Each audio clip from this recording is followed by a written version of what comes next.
ভুনা করা হবে। আমি পেঁয়াজ কুচি সয়াবিন তেল দিয়েছি, পেঁয়াজ কুচি, মরিচ বাটা লিটার চামচে 1 চামচ মরিচ বাটা, 1.5 চামচ দিয়ে দিচ্ছি মরিচ বাটা, পেঁয়াজ লিটার চামচে 1 চামচ, রসুন 1 চামচ লিটার চামচে 1 চামচ রসুন বাটা, আদা বাটা লিটার চামচে 1 চামচ, জিরা বাটা লিটার চামচে 1 চামচ, ধনিয়ার গুঁড়া লিটার চামচে 1 চামচ, হলুদের 1/2 চামচ হলুদের গুঁড়া, স্বাদ মতো লবণ দিয়ে দিব, স্বাদ মতো লবণটা দিয়ে দিচ্ছি, তেজপাতা গরম মশলা দিয়ে দিব, তেজপাতা দিয়ে দিচ্ছি, 5 ফোড়ন লবঙ্গ এলাচ দিয়ে দিচ্ছি। এখন মশলা কষানো হবে, সামান্য পানি দিয়ে মশলা কষানো হবে।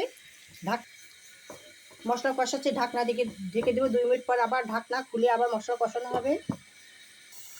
এক ডিম দিয়ে দিব, ডিম ভুনা হবে। এবার 6টা ডিম দিব, 6টা ডিম ভুনা করব।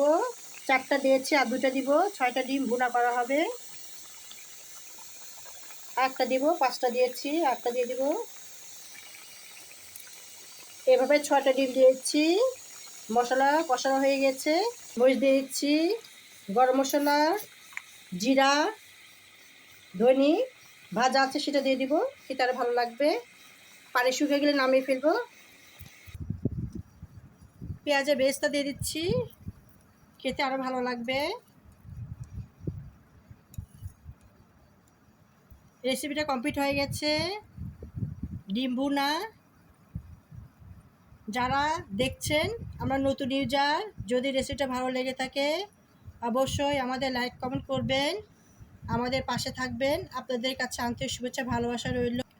রিপ্লাই কমেন্ট করবেন, আপনাদের পেজের জন্য আমরা অগ্রসর হতে পারি, আপনাদের আমরা সাপোর্ট করতে পারি, এই কামনা করি। রেসিপিটা কেমন লেগেছে অবশ্যই কমেন্ট করে জানাবেন।